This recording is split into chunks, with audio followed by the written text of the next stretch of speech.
Welcome to another episode, everyone. Lil Durk is snitching on every damn body. Trapmore Ross pulled up to Lil Durk's court date. He went there himself. He's there right there. And he says that Lil Durk's defense is putting everything on Vonni. We all know that Lil Durk is facing a lifetime in prison for many serious charges, including murders and all sorts of stuff. Dealing and being a shot calling, racketeering. He has a RICO. And his trial is just starting, as is others. And now, Lil Durk, of all people, who's supposed to be a killer, they said he's a killer. These are your heroes. Now, he went from killer to ratter. I cannot believe this. They are blaming everything on Vonni. I don't know if it counts as telling, if the guy's already telling on you, but they're basically saying Vonni masterminded all of this. They said that Vonni was there when King Von died. They're saying that King Von actually said to Vonni, why did you let them shoot me? And Vonni was devastated. Vonni was the one driving the Hellcat. You know that footage where King Von gets killed? Obviously, you know, Muwop's dragging him off the ground, punching Quando Rondo. They're saying Vonni's the one that went and got the Hellcat and sped him to the hospital. They're saying that Vonni was holding King Von in his arms, telling him I love you before he went to the hospital. And that was the last conversation they ever had. They're saying Vonni had all the motivation. They're saying Vonni and King Von were cousins. That's why they call him Vonni Cuz. They're saying that Vonni and King Von were so tight that they had shared bank accounts. It was crazy. I had never even comprehended that they might try and blame it all on Vonni. I thought it was all street. We don't talk. It's all murder. We don't even acknowledge this as a gang. But now they're saying, yeah, this all happened. This is all a murder. Vonni did it. They're saying Vonni and Jam, they did everything. They was off on their own. We didn't have any clue. Well, that's going to be a problem because in the prosecution's opening statement, they made it very clear. They said, yeah, well, not we had, but there was a tracker in the stolen BMW that was used in the hit on Quando. It tracked the car all the way around town to Quando's hotel, to the stores that Quando was shopping at the Bathe and Ape store, to the spot where they killed him, where they tried to kill him and killed Lil Pab at the Beverly Center, to the In-N-Out Burger. They had the moving image, the actual footage of the In-N-Out Burger with everybody's faces on display. Jam, Dee, Vonni, they're all in there with their faces bait in the In-N-Out, matching shoes, same shoes from the surveillance footage of the murder. We saw two different angles of the murder of Lil Pab.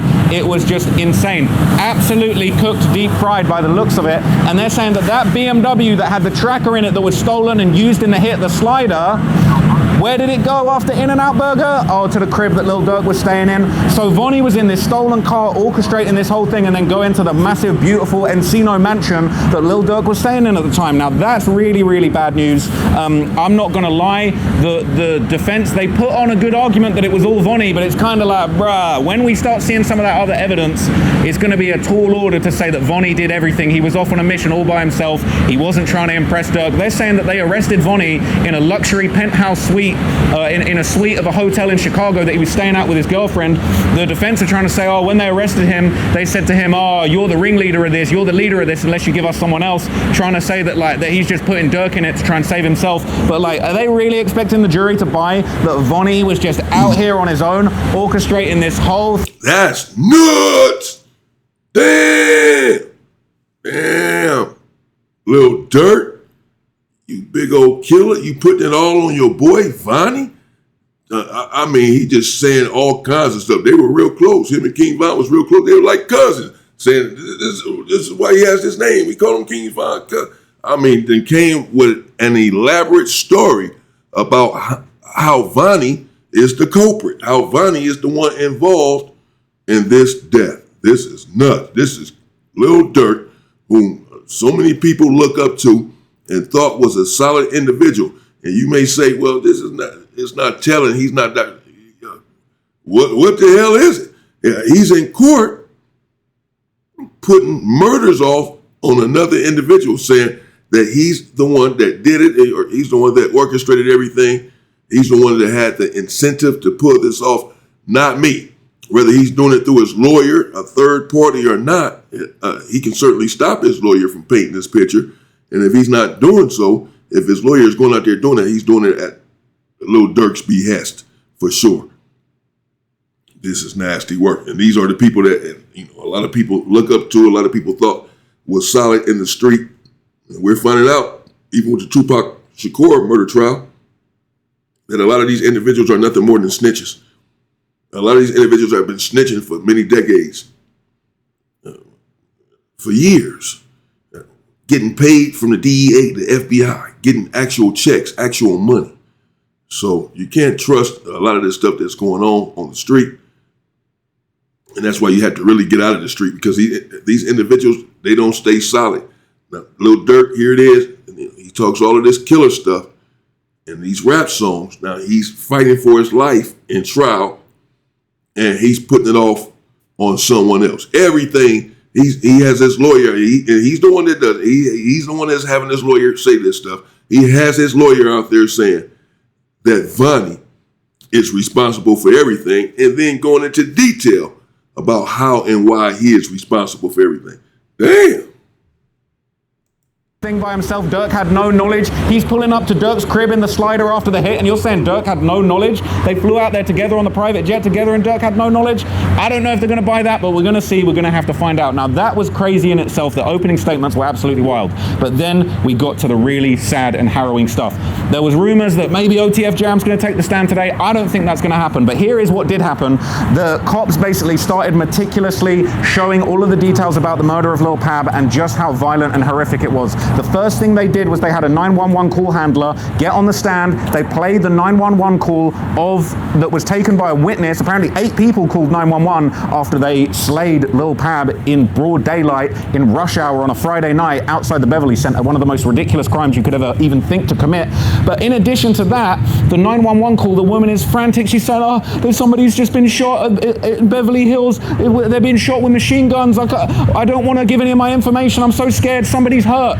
They brought absolute fire, hell, and destruction onto Beverly Hills in rush hour. It's absolutely insane. It's unbelievable. So that was already off to a bad start. They then played brand new footage that we had never seen before, multiple camera angles, straight up 4K footage of the murder of Lil Pab. Now, it happened very, very quickly. What we ended up seeing was kind of very, very quick shots of these guys creeping through the alleyway. They hop out of those stolen cars, creep through the alleyway, they up their Glocks, they shoot their switches. It's all over within 2 seconds. Everybody jumps back into the car that Lil Pab was in, and they speed off. That was it.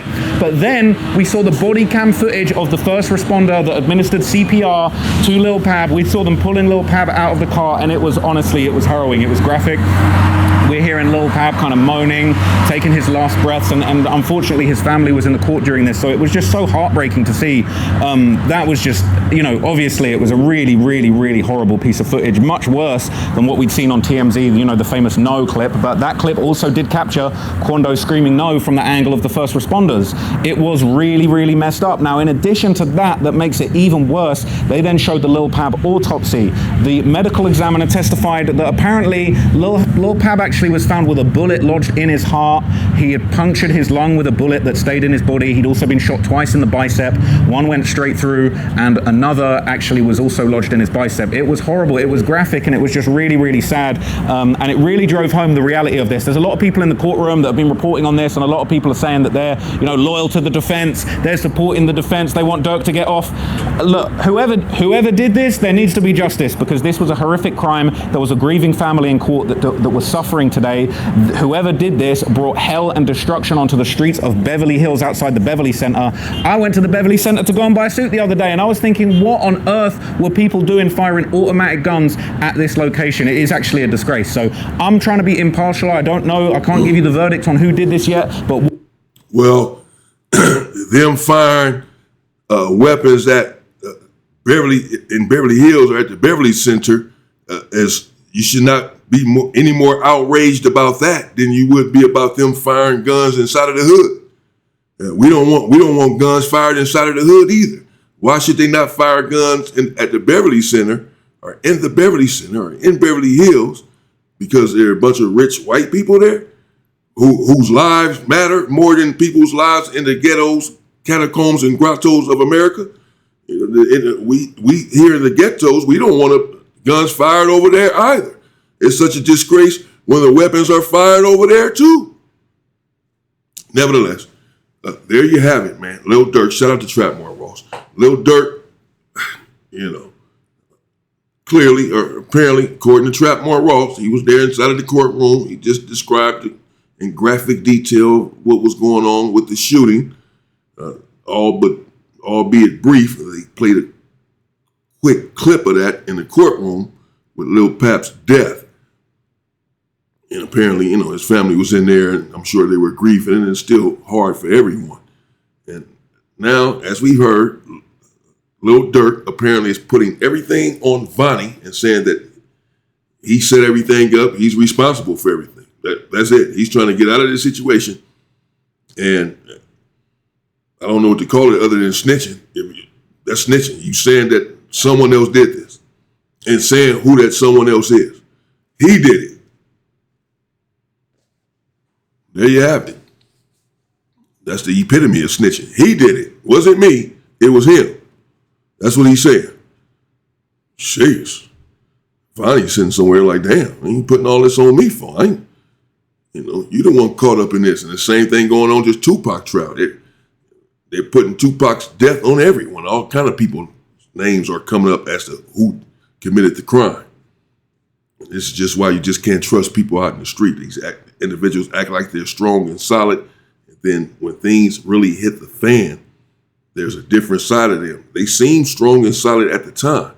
But when things hit the fan, then it's a different story. Let me know what you think in the comments. Lil Durk, doing the unthinkable.